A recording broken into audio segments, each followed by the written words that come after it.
à tous, très heureuse de vous retrouver sur le plateau de 8 Fonds Blancs. Je suis avec Nicolas Marin, rédacteur en chef d'Odès Radio pour ce débat. Bonjour. Bonjour Fanette, bonjour à tous.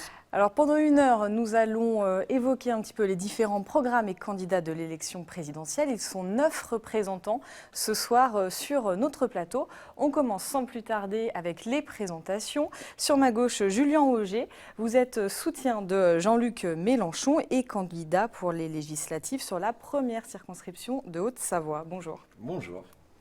La première femme représentante de cette première partie, Laurie Ball. Vous représentez François Asselineau. Vous êtes également en campagne pour les législatives sur la 4e circonscription de Haute-Savoie. Et à côté de vous, Vincent Thomazeau, soutien de Nicolas Dupont-Aignan, secrétaire départemental de Debout la France en Savoie. Bonjour. Bonjour. On a réalisé un tirage au sort pour départager qui participerait à quelle étape. Le numéro 1, c'est vous, Julien Auger. Je vois un bon signe. Vous représentez donc Jean-Luc Mélenchon, qui est un petit peu la star des sondages en ce moment. Vous, sur le terrain, qu'est-ce que vous allez dire alors à tous ces électeurs que vous rencontrez quotidiennement ? Eh bien, sur le terrain, on doit surtout répondre à beaucoup d'interrogations et beaucoup d'intérêts neufs. Jusque-là, c'était un candidat qui était dans le paysage, mais qui n'était pas présenté comme le challenger qu'il est maintenant. Et donc, forcément, puisqu'on est dans une configuration où vous avez 4 candidats qui sont, de ce qu'on peut constater, pour peu que les sondages veuillent dire quelque chose, mais même dans les meetings, dans les opérations, etc., de terrain, vous avez 4 candidats dont on ne sait pas dire qui sera au deuxième tour. Et donc forcément, moi ce que je remarque, c'est un peuple éclairé qui arrive par dizaines de milliers dans l'élection et qui veut faire son choix de façon éclairée, responsable, et ça rend le travail démocratique tout à fait passionnant. Laurie Ball, première candidature pour votre candidat François Asselineau. Tout à fait. Cette campagne sur le terrain, il faut faire connaître ce candidat ? Ben oui, tout à fait. C'est vrai que pour François Asselineau, c'est une première. On y arrive tranquillement à le faire connaître sur le terrain. Je pense qu'effectivement, il arrive dans un paysage politique où voilà, les gens sont un peu désespérés de ce qui se passe en ce moment dans notre pays. Et c'est vrai qu'il arrive avec des analyses qui sont, et des solutions qui sont quand même très différentes de ce que proposent les autres candidats. Et donc, c'est très bien qu'il puisse s'exprimer.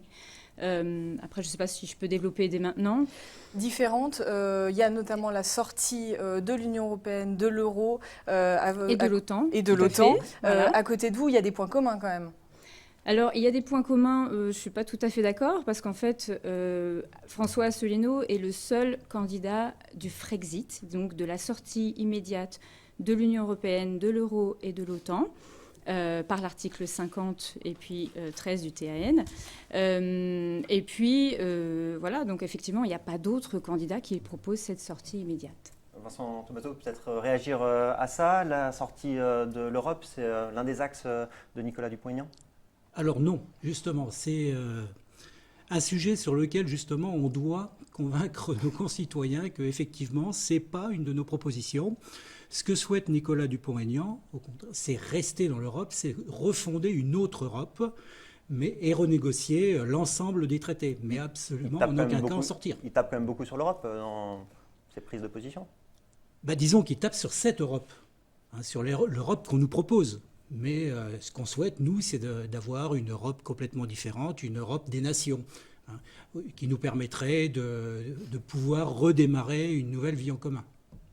Est-ce que je peux intervenir juste ? En fait, ce qu'on ne dit pas aux Français, c'est que la renégociation des traités ou une nouvelle Europe n'est absolument pas possible dans l'état actuel des traités.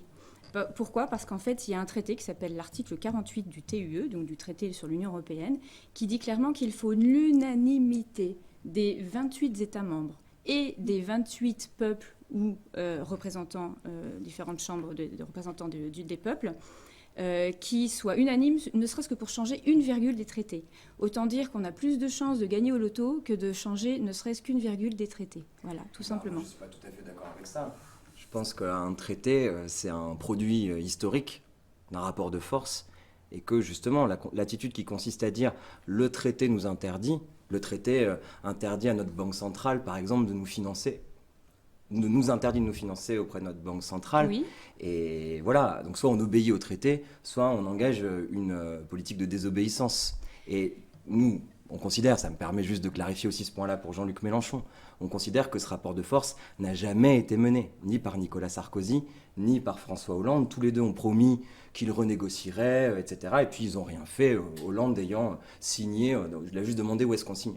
Donc moi je pense au contraire, il faut une stratégie de rapport de force. Nous sommes la deuxième puissance économique du continent. Notre responsabilité historique, c'est pas de rentrer chez nous en disant on veut plus rien entendre de tout ça. Il faut aller voir Madame Merkel, il faut négocier avec elle, et pour ça il faut une stratégie. Nous, notre stratégie, c'est la stratégie du plan B, c'est de dire vous ne voulez pas négocier, alors on a autre chose à faire, c'est-à-dire sortir, mais de façon organisée, de façon anticipée, avec tous les pays européens qui ont intérêt à le faire avec nous, c'est-à-dire Italie, Espagne, Portugal, par exemple. Une fois n'est pas coutume, on sera d'accord avec le représentant de Jean-Luc Mélenchon. Effectivement, les traités tels qu'ils sont actuellement prévus nous interdisent d'en sortir autrement qu'à l'unanimité. C'est exact.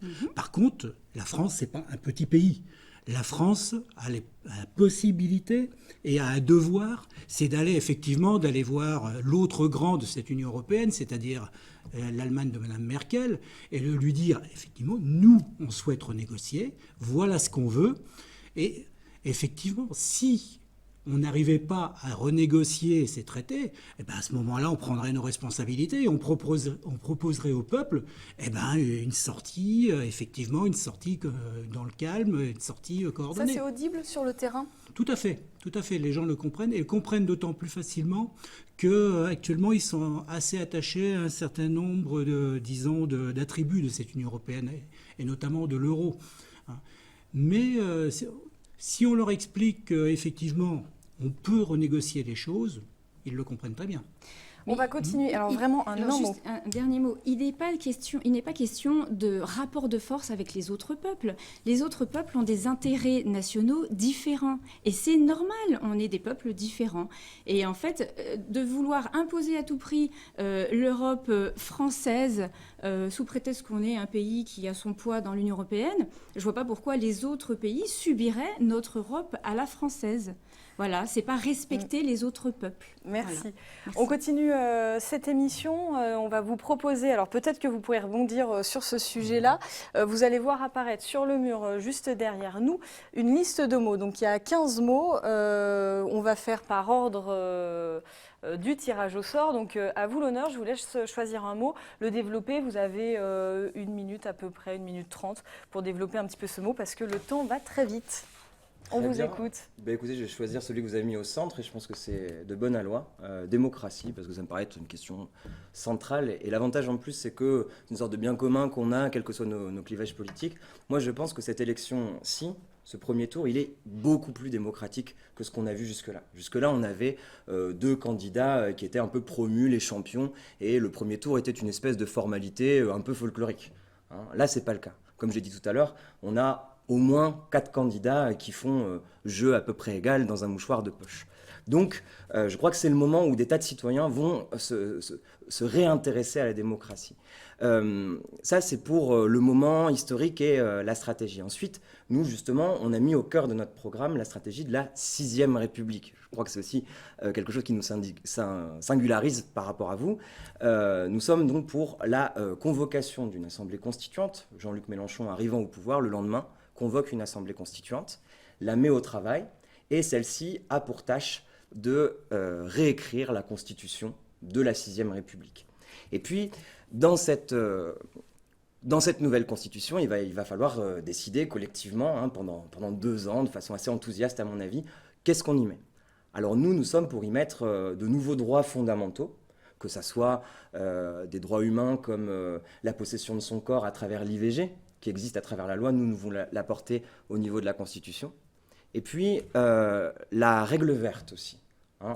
Pour faire face aux enjeux de notre temps, il faut absolument affronter l'urgence écologique. Et donc, la règle verte, c'est on ne prend pas plus à la Terre que ce qu'elle peut reconstituer en 1 an. Enfin, il faut aussi faire face à l'urgence sociale et étendre la sphère de la citoyenneté. Donc de nouveaux droits pour les travailleurs dans les entreprises. Il n'est pas normal que quand on entre dans son entreprise, sur ce lieu de travail, on quitte sa citoyenneté et qu'on la récupère au vestiaire. Donc tout ça à base d'élections. Et pour en finir sur le modus operandi de la constituante, chaque étape importante sera validée par le peuple, par le moyen de référendum. Et on avancera comme ça, non plus contre les peuples comme ce qui a été fait depuis 2005, mais avec le peuple systématiquement. Je peux peut-être passer à un autre mot-clé, le RIBAL. Alors, si vous pouvez me remontrer toute la liste, que je puisse... alors évidemment, le mot démocratie est déjà pris, je m'abstiendrai. Eh bien écoutez, je vais prendre emploi. Voilà. Pourquoi emploi? Parce qu'en fait, il y a un article du traité sur le fonctionnement de l'Union européenne, qui est l'article 63, que finalement très peu de gens connaissent et qui pourtant régit une grande partie, régit pas mal de choses au niveau de nos emplois. C'est-à-dire qu'en fait, l'article 63 interdit d'interdire les délocalisations. Pour faire court, en tout cas, c'est ce qui permet en fait d'avoir des mouvements de capitaux illimités et qu'on ne peut pas contrôler. Et en réalité, eh bien, qu'est-ce qui se passe avec cet article donc 63? C'est qu'en réalité, eh bien, on a des délocalisations. Notre pays est devenu une passoire. Résultat, eh bien, il n'y a plus assez d'emplois dans notre pays. Et effectivement, le fait de rétablir un contrôle des capitaux, ça va permettre de rebooster, si je peux m'exprimer comme ça, les emplois en France. Et d'ailleurs, François Asselineau, parmi toutes ces mesures, s'engage à ce qu'il puisse baisser d'environ 1 à 2%, 1 ou 2 millions de chômeurs au cours des 2 prochaines années s'il est élu président de la République et qu'il puisse sortir de l'Union européenne. Donc il y a l'interdiction des délocalisations ? C'est-à-dire qu'en fait, on va pouvoir à nouveau, effectivement, contrôler les capitaux et éviter les délocalisations à tout va. Ça ne dira pas effectivement qu'on va empêcher toutes les délocalisations, mais uniquement celles qui sont bonnes pour notre pays, pas celles où effectivement on a droit à notre pays est une vraie passoire, tout simplement. Voilà. Vincent Thomazeau, votre mot, on va les voir s'afficher.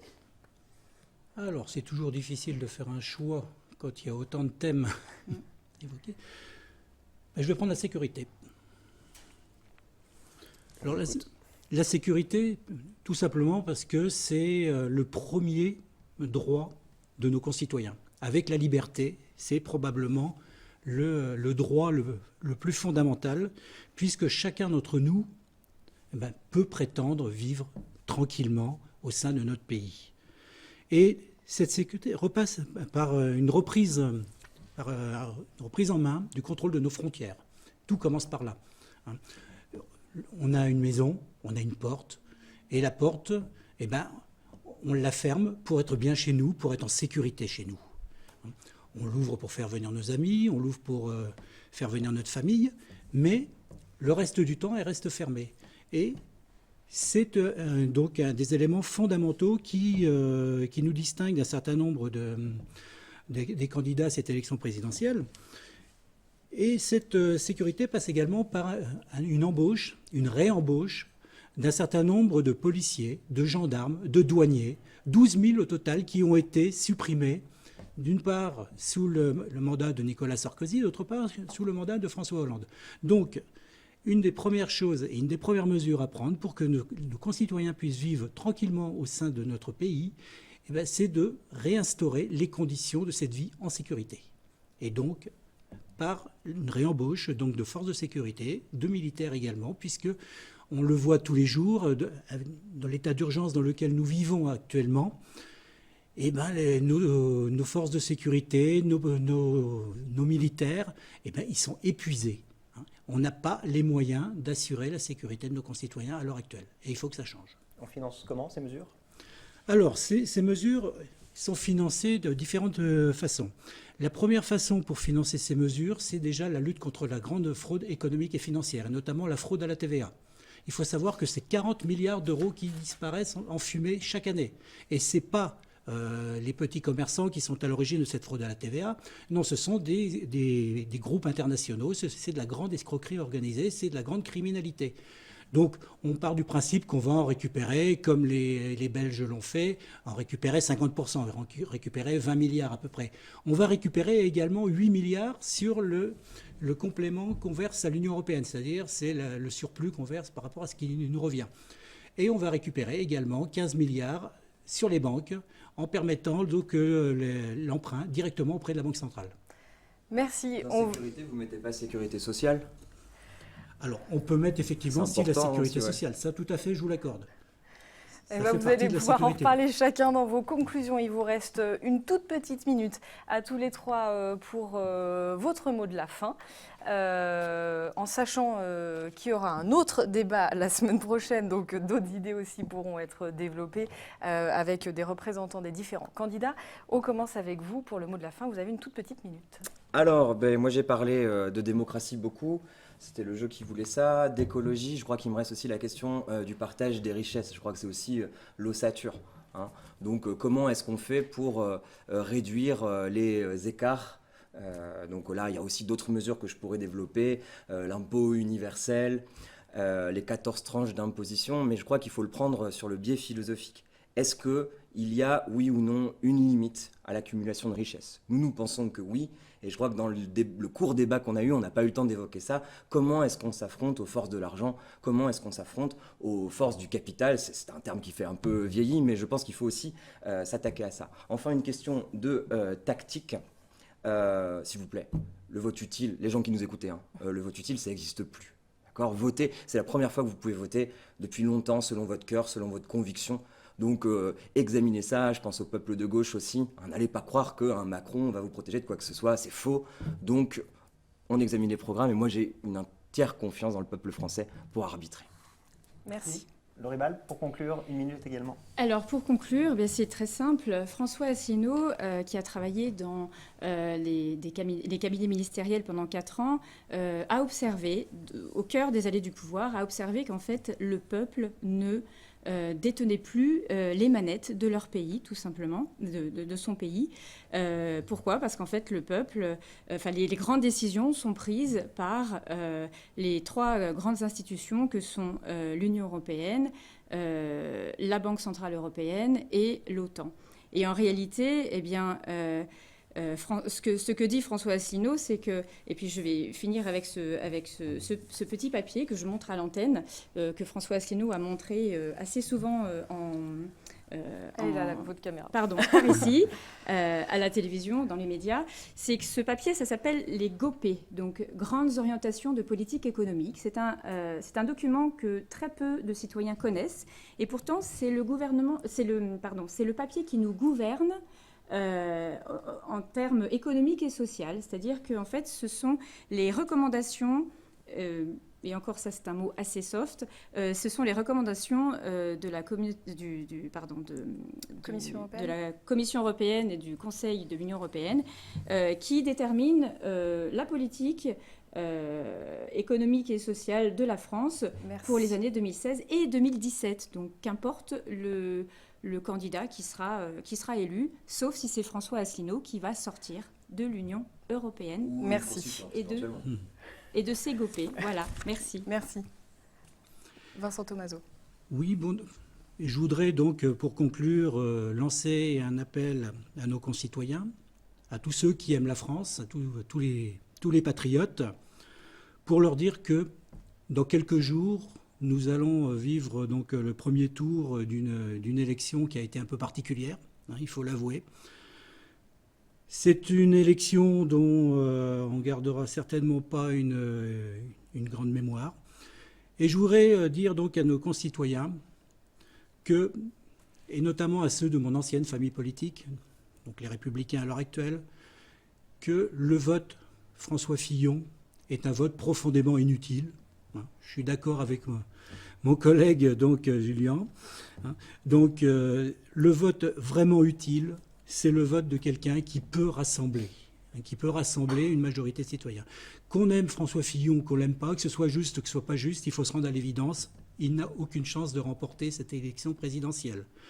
Et pour autant, c'est pas on n'a pas une fatalité à subir donc Emmanuel Macron. Donc pour nous, pour moi, le vrai vote utile, c'est Nicolas Dupont-Aignan. On ne connaît pas le vote utile, mais on connaît les votes inutiles. C'est ça qu'il faut. Merci beaucoup. On se retrouve dans un instant pour la seconde partie avec les représentants des candidats de, je vais y arriver, Nathalie Arthaud, Benoît Hamon et Emmanuel Macron. Et tout de suite, on regarde un petit clip de Jacques Cheminade, puisqu'il n'y a pas de représentants sur ce plateau. À tout de suite. Je pourrais faire comme les autres candidats et aligner des mesures pour soulager les urgences. C'est vrai, il y a de terribles urgences. L'emploi qui disparaît, la souffrance au travail, le logement qu'on attend, l'éducation qui trop souvent trie, le handicap qu'on ignore. Mais je ne veux pas vous mentir. Tant que notre pays sera sous occupation financière, les promesses resteront des slogans électoraux et nos batailles seront perdues. On vous dit partout que les caisses sont vides, que nous sommes endettés jusqu'au cou. La réalité, c'est qu'on renfloue sans cesse les mégabanques et les spéculateurs. En un an, c'est 960 milliards que la Banque centrale européenne leur a offert pour gagner un peu de temps avant le prochain krach. De l'argent créé de toutes pièces pour alimenter en grande partie les spéculations en imposant l'austérité sociale au travail et à la production. Par rapport à la taille de l'économie française, ces 960 milliards représentent 115 milliards d'euros. L'alternative, c'est la Banque de la Nation que je créerai à nouveau. Elle sera entre les mains des travailleurs, des entrepreneurs, des élus, pour émettre 100 milliards de crédits par an. C'est moins que 115 milliards. On ne pourra donc pas dire qu'on dépense sans compter. Chaque centime sera ainsi orienté pour répondre à vos besoins et à votre avenir, et non pour nourrir de nouvelles bulles financières. Ainsi, nous pourrons créer 1 million d'emplois par an pour nous relever, revitaliser les territoires avec nos maires et lancer les grands projets pour demain.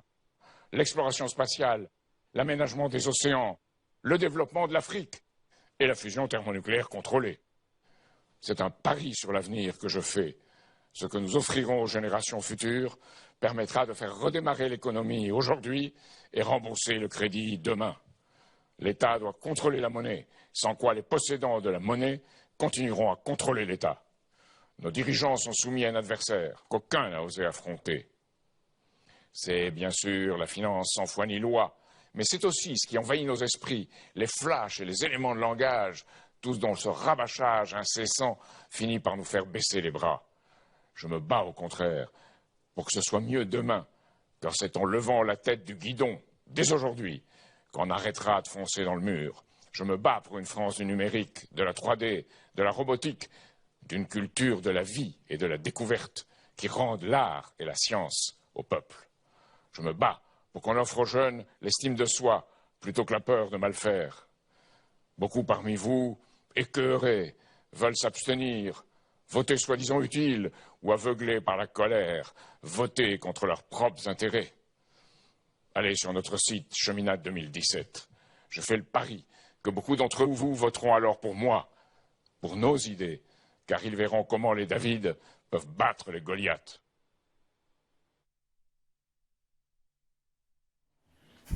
Vous êtes toujours sur le plateau du débat pour l'élection présidentielle avec 3 nouveaux représentants de candidats. On commence tout de suite sur ma gauche, Jacques Mattei.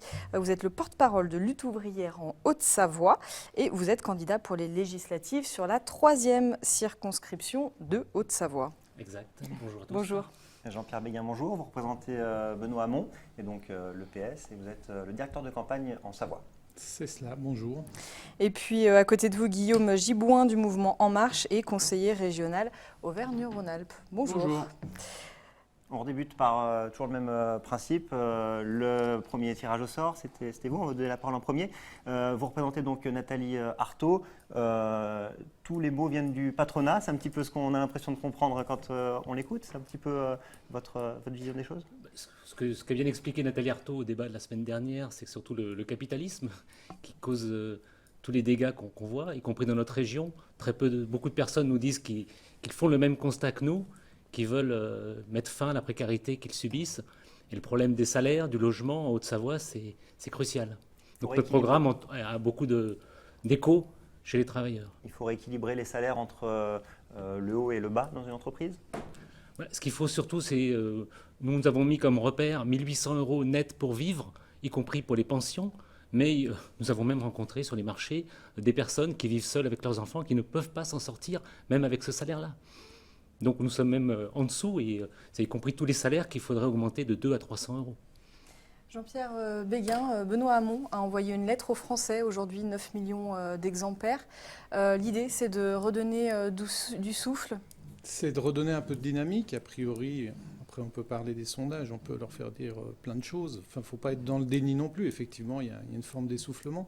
Ce que je dirais, c'est que la colonne vertébrale du projet, c'est véritablement de regarder devant. Ça veut dire ne plus se tourner vers les solutions du passé. Ce monde change. On appelle ça la crise. C'est un changement qui va vite, qui va trop vite quelquefois.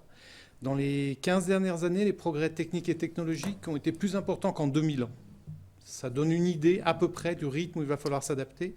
Dans les 10 ans qui viennent, ça sera encore pire. Donc ça modifie plein de paramètres. Le rapport au travail, le rapport à la santé, le rapport à la sécurité, le rapport à l'éducation.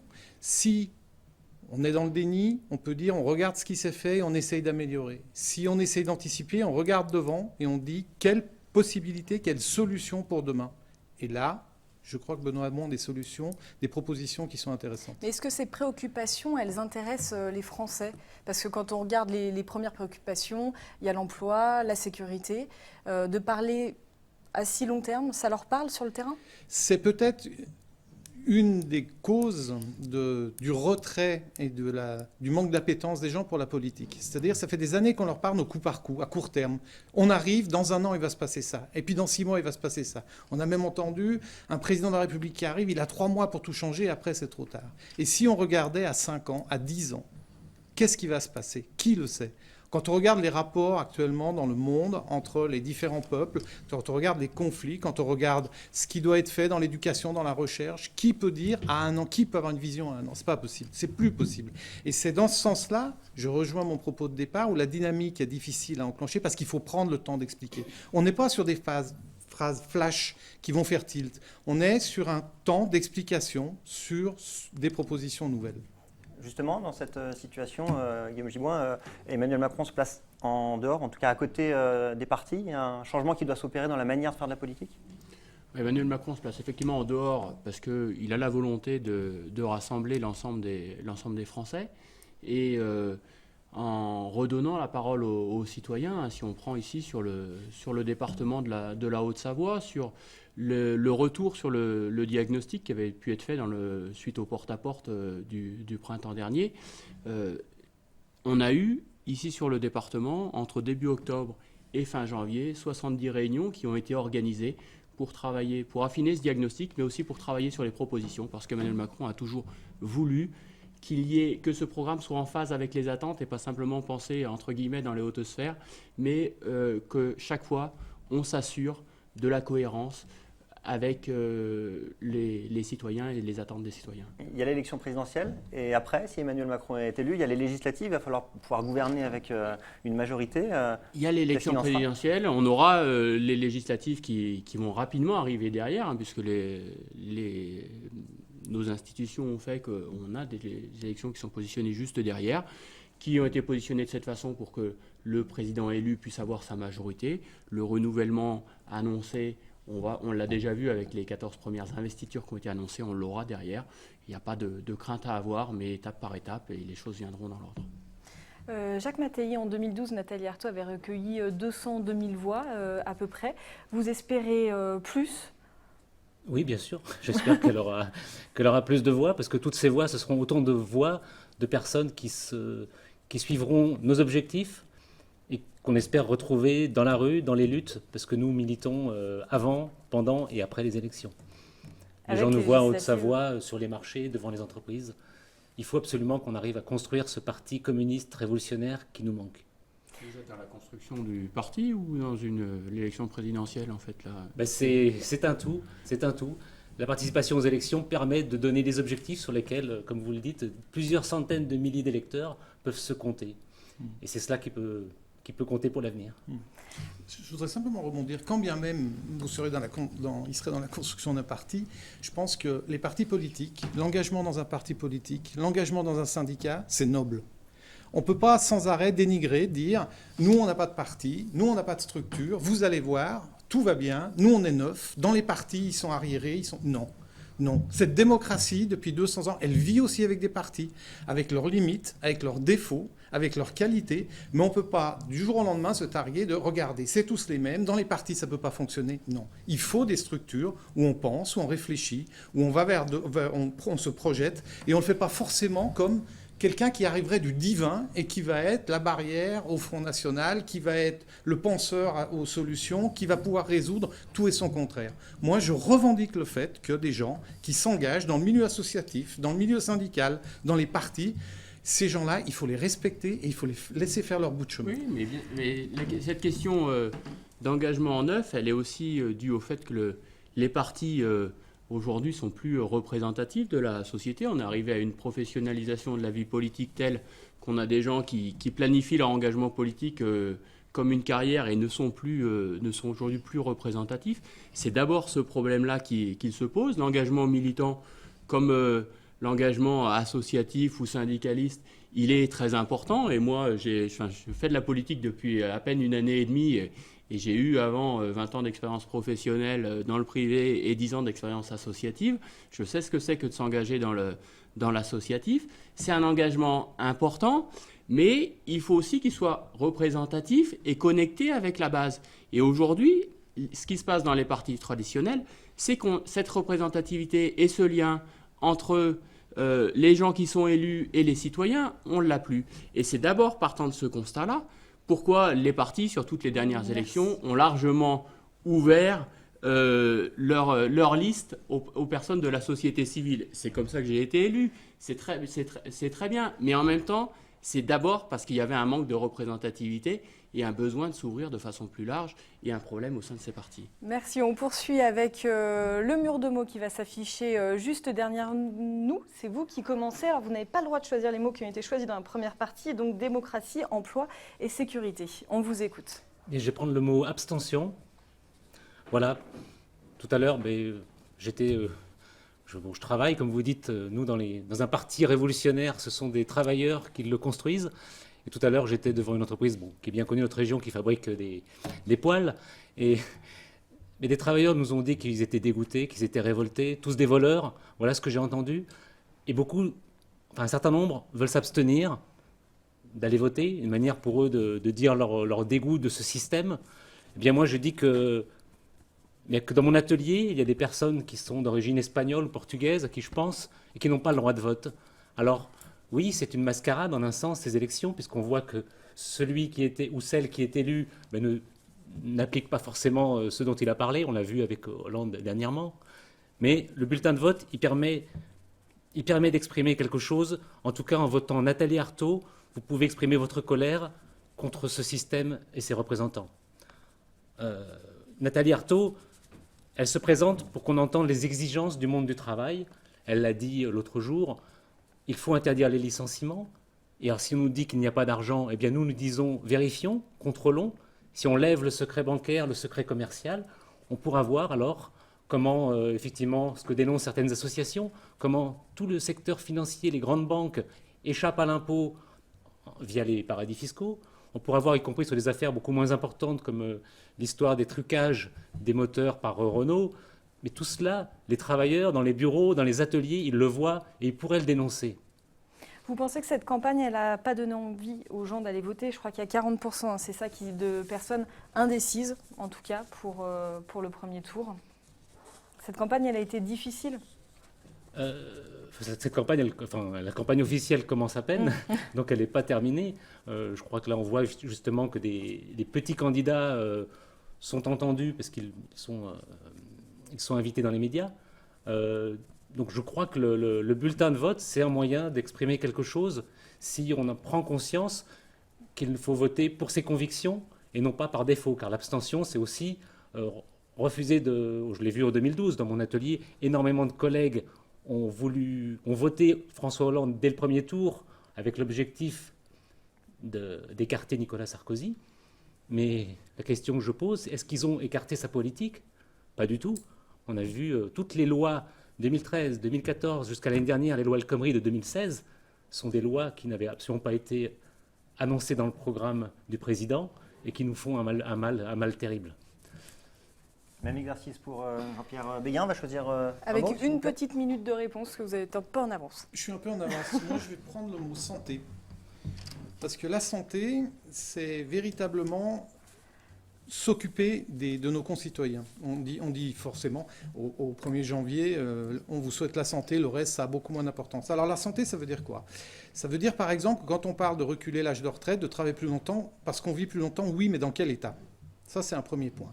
Ensuite, la santé au travail, les burn-out, les gens qui sortent effectivement de leur métier parce qu'ils sont épuisés.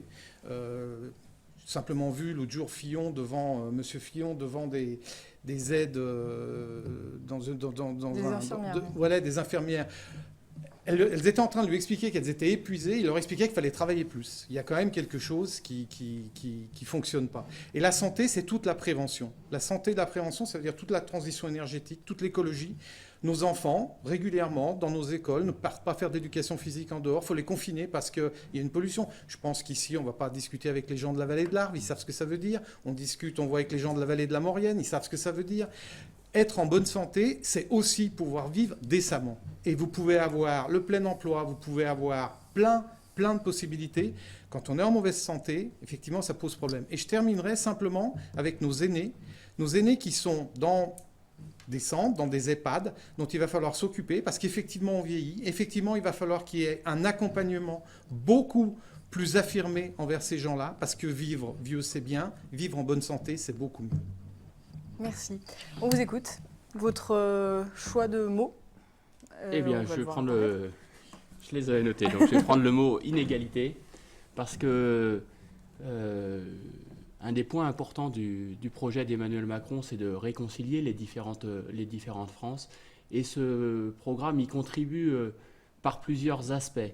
Le premier, sur la possibilité de donner le droit au chômage pour les gens qui démissionneraient, c'est une façon, par exemple, d'accompagner les indépendants ou les agriculteurs qui aujourd'hui n'y ont pas le droit, peuvent y avoir cotisé dans une première expérience professionnelle, peuvent avoir cotisé 10 ans, 15 ans ou 20 ans, et du jour où ils s'installent en tant qu'indépendants, ils n'y ont plus le droit.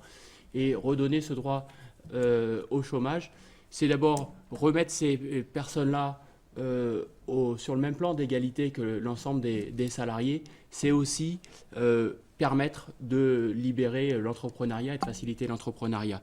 Inégalité aussi et sur l'éducation, par exemple, parce que aujourd'hui, on sait très bien qu'on a des zones d'éducation prioritaire dans lesquelles on a des pourcentages d'élèves qui sortent de CM2 sans savoir lire, écrire, compter correctement, qui sont importants, parfois de l'ordre de 50 ou de 60%, et travailler de façon importante sur ces zones-là, c'est une façon de réduire les inégalités entre les différents citoyens. Enfin, le dernier sujet, je ne les cite pas tous, mais celui de la retraite, et de mettre en place un système qui permette qu'un euro cotisé, quelle que soit la personne qui cotise cet euro-là, donne les mêmes droits par la suite, et ben c'est aussi rétablir une égalité entre les Français. Merci. On va passer aux conclusions. Il vous reste tous plus ou moins une minute de temps de parole. On vous laisse terminer, Jacques Mattei. Merci. Bien, puisque je me suis adressé tout à l'heure aux abstentionnistes, je voudrais m'adresser à ceux qui vont aller voter. Eh bien, j'ai envie de dire, sans faire de mauvais jeu de mots, il faut arrêter de marcher. Choisir un candidat présent au second tour, c'est juste choisir celui qui va nous trahir. Nous l'avons vu lors du débat avec les 11 candidats, de Mélenchon à Le Pen. Tous défendent cette société basée sur la propriété privée et le profit individuel. Le nouveau président laissera la bourgeoisie licencier à sa guise, supprimer des emplois, baisser les salaires, détruire les services publics. C'est ce que nous voyons depuis plusieurs dizaines d'années. Alors le vote Nathalie Arthaud permet de dire que vous avez compris qu'aucun sauveur ne résoudra nos problèmes d'emploi, de salaire et de conditions de vie. De dire clairement votre fierté d'appartenir au monde du travail, au camp de ceux qui résistent à l'exploitation dès aujourd'hui et qui demain offriront une perspective politique à la barbarie du capitalisme. Les bruits de bottes du côté du Moyen-Orient sont là pour nous le rappeler. Enfin, voter pour une candidate communiste, c'est sans ambiguïté voter contre le racisme, contre le chauvinisme. C'est avoir conscience que nous, travailleurs, nous constituons une même classe sociale et quelle que soit notre nationalité, notre origine, notre couleur de peau. Alors votez comme moi, Nathalie Arthaud, c'est ce qui peut renforcer le camp de ceux qui veulent se battre. Merci beaucoup. Jean-Pierre Béguin, on vous écoute. Vous avez une petite minute. Oui, je dirais qu'il faut voter pour. Ça fait assez longtemps qu'on vote contre quelque chose. Les votes extrêmes, en particulier, on ne vote pas pour se venger de quelque chose. Se venger, ce n'est pas un projet de société. Se venger, on se fait du mal, on fait du mal aux autres. On vote pour quelque chose. Un projet de société, c'est effectivement aller vers un futur désirable. On nous promet d'un côté 500 000 fonctionnaires en moins, de l'autre un peu moins, 120 000. On fait un peu du Fillon ou du Fillon light quand on est chez Macron. Donc, quelle perspective on donne à nos concitoyens? Est-ce qu'il y a un futur désirable? Est-ce qu'on a envie d'y aller demain? Quelle société pour nos enfants? Quand on a fini de parler sans arrêt de chiffres, de techno... Ah mais ça ne va pas être possible, ça plus... Eh bien si ce n'est pas possible, il faut arrêter de faire de la politique. Si on ne peut pas changer les choses, il ne faut plus faire de politique. Il faut donner la politique entre les mains des techniciens. Avoir un futur désirable, c'est dire on trace le cadre, à l'intérieur du cadre, on se soucie de la vie des concitoyens. Régulièrement, on aurait pu parler de démocratie, et à partir de là, on se met à espérer à des jours meilleurs. Et c'est possible. La France est un pays riche. L'Europe... Tout à l'heure, on tapait sur l'Europe, l'impôt. Il faut voir ce que l'Europe nous a amené aussi. Bien évidemment qu'il faut voir dans quelle mesure elle nous dessert. Essayons de la changer, mais arrêtons de taper systématiquement sur des choses qui font que demain sera encore pire. Dernière conclusion, celle de Guillaume Gibois. Eh bien, faire le choix d'Emmanuel Macron, c'est faire le choix d'un candidat qui n'est pas depuis 30 ans dans la vie politique, qui a déjà eu un vrai métier, qui a travaillé dans le privé, qui a travaillé dans le public. C'est faire le choix d'un renouvellement démocratique important avec des candidats, plus de 50% des candidats qui seront investis aux législatives, qui seront issus de la société civile. C'est faire le choix de diminuer le nombre de parlementaires d'un tiers. Le souhait de ces mesures, c'est aussi de faire en sorte que la politique ne soit plus une profession, mais qu'on retrouve des représentants politiques qui soit représentatif des citoyens, des gens qui travaillent. Et la politique, on la pratique un temps, c'est une mission, mais après ça, il faut aussi savoir passer à autre chose et revenir à d'autres engagements. Ce renouvellement, il est nécessaire, c'est aussi le renouvellement des idées et de la représentation. Enfin, Emmanuel Macron, c'est le candidat aussi du pragmatisme, parce que, et c'est de la capacité à reconnaître des idées bonnes, y compris quand elles viennent d'autres candidats ou d'autres partis, parce que des idées bonnes, il y en a partout en France et il faut savoir en tenir compte. Merci beaucoup, merci à tous les trois d'être venus sur le plateau. Dans un instant, on retrouve les représentants du Front National, des Républicains et du NPA. Et tout de suite, on regarde le clip du candidat Jean Lassalle. Merci. Merci. Mes chers compatriotes de métropole et d'outre-mer, le temps est venu de se rassembler. Mais rien ne sera possible sans espace politique et économique. J'ai le devoir de vous le dire et de le créer. Nous devons léguer à nos enfants un monde en paix. Élu président de la République, ma première décision sera le retrait des troupes françaises, des théâtres d'opération, où la présence militaire devra laisser la place à une action diplomatique d'envergure, seul moyen d'instaurer un véritable dialogue entre les nations et les peuples, c'est-à-dire la paix.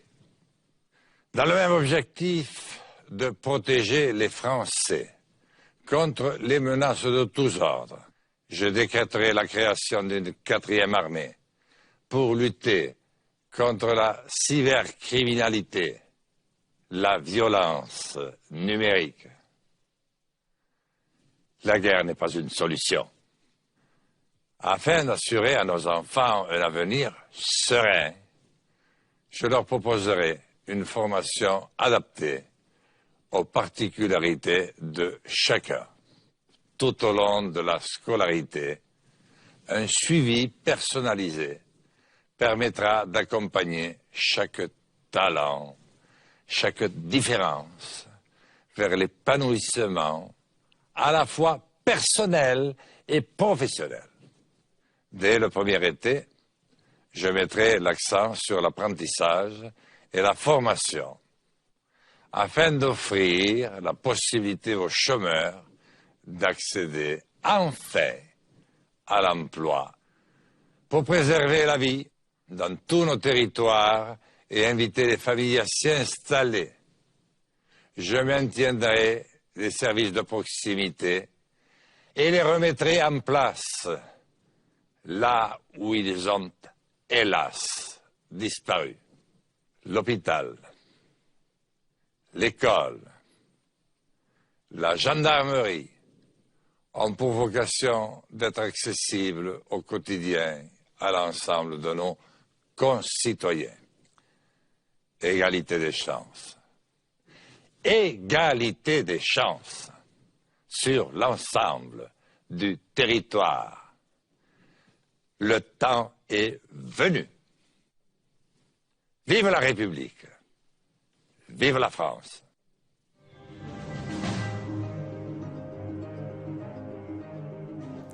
Vous êtes toujours sur le plateau de 8 Mont-Blanc pour le débat. Les 3 derniers représentants des candidats sont avec nous pour cette 3e et dernière partie. À ma gauche, Anne-Françoise Abadi-Parisi, vous êtes responsable pour le Front National pour le Chablais, conseillère régionale et candidate pour les législatives sur la 5e circonscription de Haute-Savoie. Lionel Tardy, vous êtes député de Haute-Savoie sur la 2e circonscription, vous représentez François Fillon et vous êtes candidat à votre propre succession. Bonjour. Bonjour. Bernard Nemoz, pardon, j'attendais que tu... vous êtes militant du NPA, donc soutien à Philippe Poutou. Voilà, donc on va commencer tout de suite avec vous. Cette campagne sur le terrain, c'est une campagne très atypique. Comment ça se passe quand on est militant ? Eh bien, effectivement, c'est très atypique, c'est assez surprenant. Nous faisons beaucoup de porte-à-porte et de marchés. Et la première réflexion que je pourrais faire, c'est que les gens sont très sceptiques quant à la vie politique. Je rencontre beaucoup de personnes qui désirent s'abstenir quand ils ne sont pas simplement furieux. Donc c'est un peu, voilà, c'est beaucoup de travail pour les convaincre de venir voter déjà. Je crois que c'est le premier travail à faire en fait, effectivement. Vous sentez une évolution d'une campagne à l'autre, une évolution de l'idée qu'on se fait du FN ? Ah, ce qui fait du Front National. Disons que oui, les gens sont peut-être un peu mieux informés maintenant puisqu'ils nous voient plus régulièrement. Les choses sont, ils connaissent, ils ont quand même assez accès aux informations sur les programmes. Ils sont assez informés d'ailleurs, ils s'intéressent beaucoup quand même, c'est un peu étonnant. Et oui, bien sûr, il y a une évolution, on l'a vu déjà dans les précédentes élections, il y a quand même une certaine, même une grande dynamique pour notre parti. Lionel Tardy, vous soutenez François Fillon depuis le début, même au moment de la primaire. 2012. Je suppose que vous n'attendiez pas une campagne aussi difficile ? La campagne commence vraiment maintenant, la campagne officielle depuis lundi. Les gens se décident de plus en plus tard, c'est comme ça, on fait avec. Donc là, on est dans la distribution des programmes, parce que vous l'avez bien vu, dans les différents débats télé, beaucoup de sujets n'ont pas été abordés. L'économie, la ruralité, d'autres sujets n'ont pas été abordés. Donc je crois que c'est à nous de présenter tout ça sur le terrain. Donc on a un tract, voilà, un document 8 pages à 14 millions d'exemplaires et on est en train de le diffuser auprès de tous les électeurs. C'est là où se fera la différence sur les 15 derniers jours. Voilà. Les affaires sont des sujets qui reviennent quand même sur le terrain, dans les rues ? C'est plus le sujet depuis 2 semaines. Maintenant, les gens se mettent vraiment dans la présidentielle et maintenant, voilà, ils vont aller vers le programme et ils vont choisir en fonction des programmes. Donc c'est à nous de faire le travail sur le terrain, comme tous les candidats qui sont là aujourd'hui. Voilà, donc c'est d'expliquer le programme, d'expliquer nos différences et c'est comme ça que les électeurs se décideront à la fin. Moi, je ne crois pas du tout au taux d'abstention qui nous a annoncé. L'élection présidentielle avec l'élection des maires et l'élection sur laquelle on a le plus de participation. Et vous verrez, à la fin, les Français seront mobilisés et feront les bons choix. Bernard Nemoz, cette mobilisation, vous l'attendez aussi. Philippe Poutou a fait mouche, si je peux dire, lors du dernier débat. On l'a beaucoup vu sur les réseaux sociaux. Ça peut vous servir ? Oui, ça peut nous servir, mais pour nous, l'essentiel, c'est pas de postuler à la présidence de la République. Hein, on est contre d'ailleurs un président élu au suffrage universel parce que pour nous c'est un roi qui est élu pendant 5 ans et qui fait ce qu'il veut pendant 5 ans. Nous, on rencontre beaucoup de gens dans les milieux populaires, dans les milieux de travailleurs et si on se présente c'est pour dire qu'il n'y a pas de sauveur suprême et qu'il n'y a qu'en nous mobilisant, nous, qu'on arrivera à changer les choses. Alors effectivement, on a pas mal de discussions dans les milieux qu'on fréquente avec d'autres travailleurs qui soutiennent d'autres candidats, entre autres Jean-Luc Mélenchon. On a des points communs avec lui, notamment sur un certain nombre de revendications, mais on a aussi beaucoup de points de divergence, donc j'aurai peut-être l'occasion de les développer tout à l'heure. Mais la divergence essentielle, c'est de dire votez pour moi et tout sera réglé. Pour nous, ce n'est que la mobilisation sociale qui permettra de régler les problèmes. Et dans toute l'histoire, c'est comme ça que c'est arrivé. Les grands acquis sociaux, les congés payés, la sécurité sociale, etc., sont faits grâce à des grandes luttes. C'est une campagne assez atypique. Il y a 2 semaines, 4 candidats se distinguent pour le 2e tour. Hein, ça se joue dans un mouchoir de poche. Comment vous l'abordez, ça ? Ce suspense qu'il n'y a pas forcément eu lors des dernières élections présidentielles ? C'est une opportunité formidable de rebattre les cartes. Moi, je trouve ça plutôt stimulant.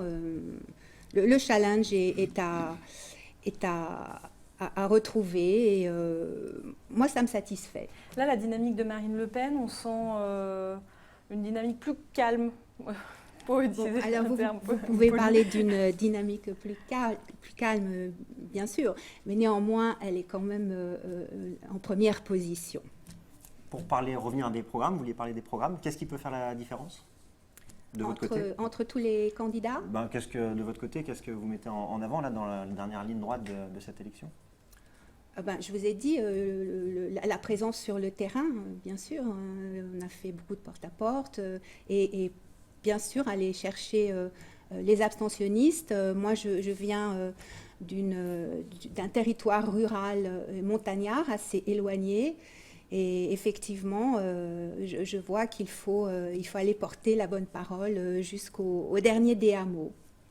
On ne sait pas, Lionel Tardy, qui sera au second tour. Comment vous l'abordez, ça ? Parce que pour le parti Les Républicains, c'est assez inédit.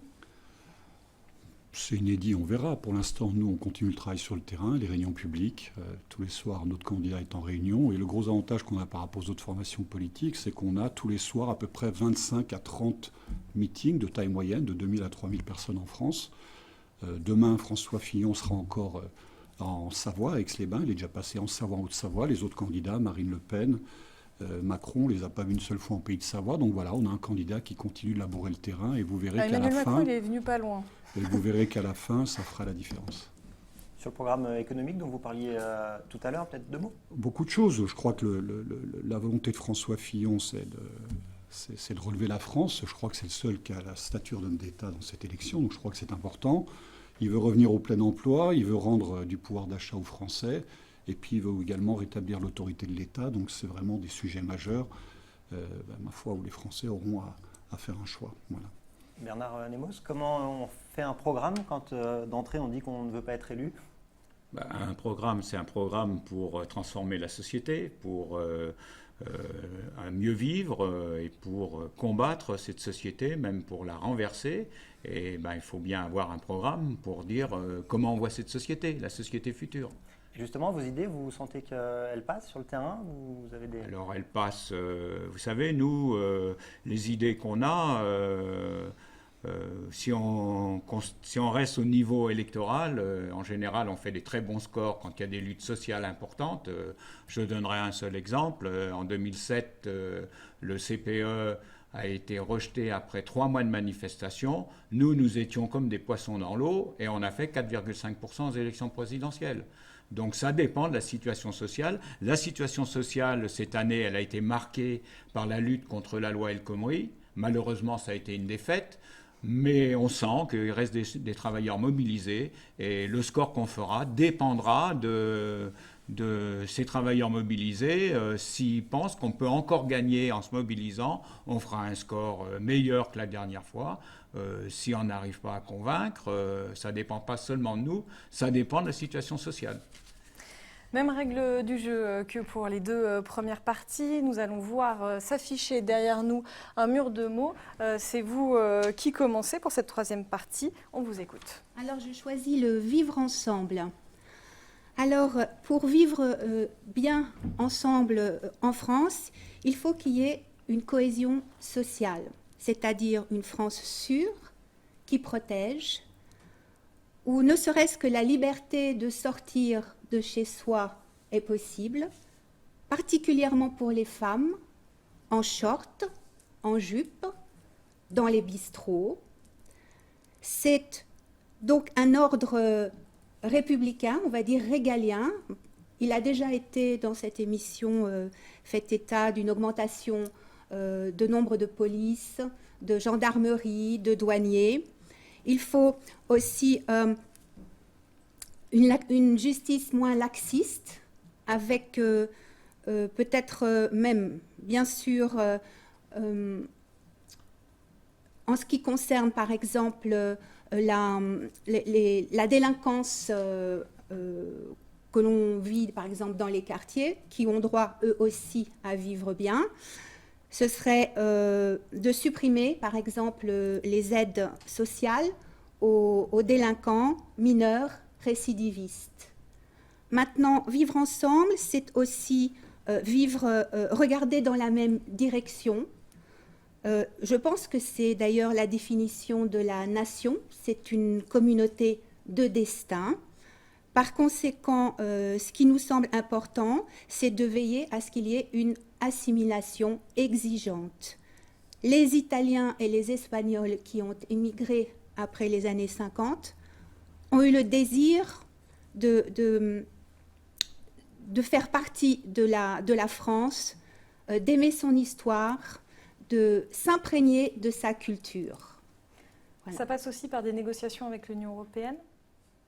Le vivre ensemble, non, je pense que c'est vraiment une cohésion qu'il faut retrouver au sein de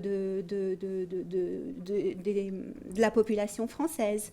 C'est pour ça que nous ne parlons pas de communauté, nous parlons de Français. Les Français, la France, pour nous, doit être unie et indivisible. Il faut aussi maintenir une laïcité qui est à l'origine la séparation de l'État et de la religion, notamment dans l'enseignement, donc bien veiller à ce que ceci soit maintenu. On va passer au mot de Lionel Tardy. J'aurais quand même quelque chose à dire par rapport à ça. Pour nous, le vivre ensemble, puisque vous avez dit qu'il faut débattre un peu, pour nous, le vivre ensemble, on a une planète et on pense qu'à l'heure actuelle, avec toutes les communications qu'il y a, Internet et compagnie, ça a augmenté ce vivre ensemble, et ce vivre ensemble doit se faire au niveau de la planète entière. Il n'y a qu'une seule Terre. Et on pourra régler les problèmes qu'à ce niveau-là international. Et c'est pour ça qu'entre autres, on est pour la liberté de circulation et d'installation de tous les êtres humains. Lionel Tardy, votre mot ?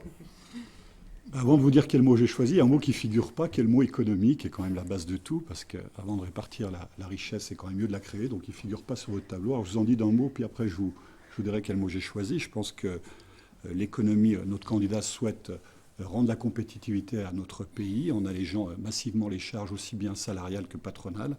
C'est quelque chose qui me semble vraiment important et faciliter l'investissement dans les PME. Alors, moi, le mot que j'ai choisi, c'est le mot que personne risque de me prendre, c'est le seul candidat qui en parle, c'est la dépense publique. Hein, vous voyez, celui qui est là en plein milieu. Dans cette campagne, on s'aperçoit que tout le monde dépense à tout va. Le Front National, c'est 145 milliards de dépenses supplémentaires. Mélenchon, c'est 120 milliards, sans absolument aucun financement.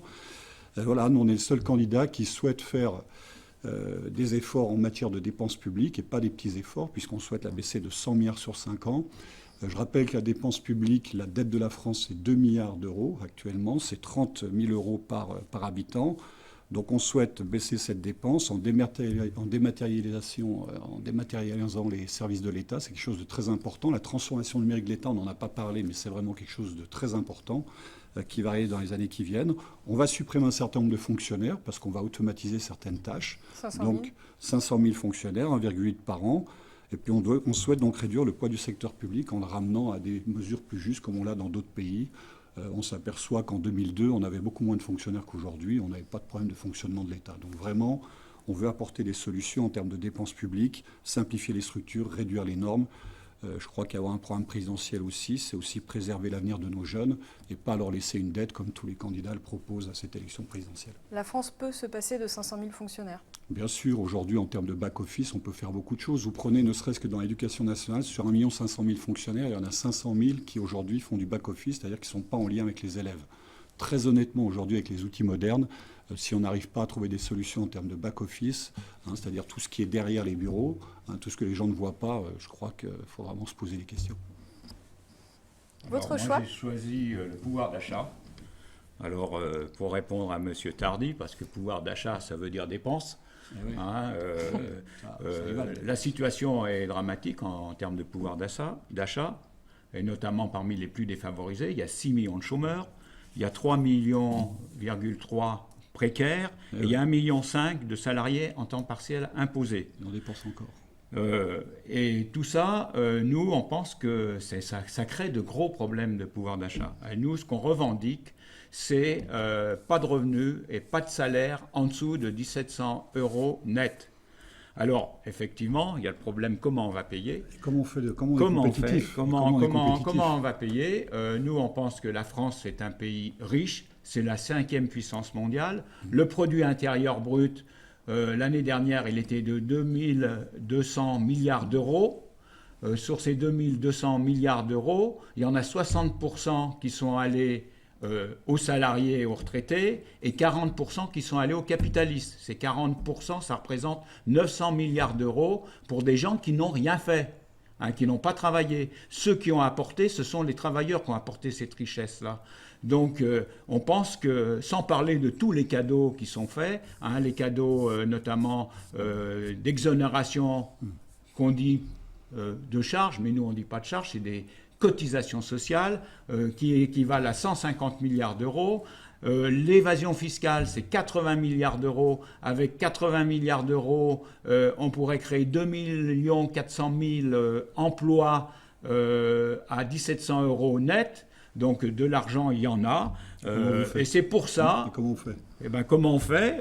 On renverse ce système-là, qui fait qu'il y a 60% des gens qui produisent et il y en a 40% qui accaparent les richesses produites. Et ces 40%, c'est 900 millions qui sont versés aux capitalistes qui, eux, ne travaillent pas. Ils boursicotent, c'est des actionnaires, ils boursicotent. Et voilà le problème du pouvoir d'achat, c'est un problème de répartition des richesses. Merci. L'émission touche à sa fin. On se quitte avec les conclusions des uns et des autres. On commence avec vous. Vous avez une petite minute. Alors oui, donc les Français vont être face à un choix implacable pour ces présidentielles de 2017. Soit la France, son identité, ses valeurs, soit un pays qui nous deviendra étranger et que nous ne reconnaîtrons plus. Ce sera donc un choix de civilisation dont dépend l'avenir de nos enfants. Avec Marine Le Pen, la France retrouvera une place digne de son histoire, égale et souveraine parmi les autres nations. Lionel Tardy, on vous laisse conclure, vous avez un peu plus d'1 minute. Très simplement, notre candidat, c'est le seul à faire un diagnostic sans concession de la France parmi tous les candidats. L'ensemble des mesures qu'il propose sont justes, elles sont réalistes et elles sont ambitieuses. Son programme a été élaboré depuis plus de 3 ans avec la société civile. C'est le seul candidat qui a travaillé aussi longtemps sur son projet. Tous les autres projets ont 2 ou 3 mois ou quelques mois. Suite à la primaire de la gauche, Emmanuel Macron, c'est 6 mois. Donc c'est des programmes beaucoup moins aboutis. Il est le seul candidat donc, à parler de la dette qu'il propose de réduire de 100 milliards d'euros donc sur 5 ans. Et puis surtout, je crois qu'on a un vrai projet présidentiel porté par la droite et le centre qui repose sur 3 piliers. Un candidat, François Fillon, je l'ai dit, qui est le seul candidat à avoir la stature d'homme d'État. Une équipe pour porter ce programme. Chez les autres candidats, je ne vois pas les équipes. Il n'y a aucune équipe, il y a le candidat, mais il n'y a pas d'équipe derrière. et on fera une majorité claire pour le mettre en application. Ça sert d'avoir beaucoup de programmes, plein de propositions. Si derrière, vous n'avez pas de majorité parlementaire, je suis bien placé pour le savoir. Et le seul candidat qui aujourd'hui est capable d'avoir une majorité parlementaire, c'est François Fillon.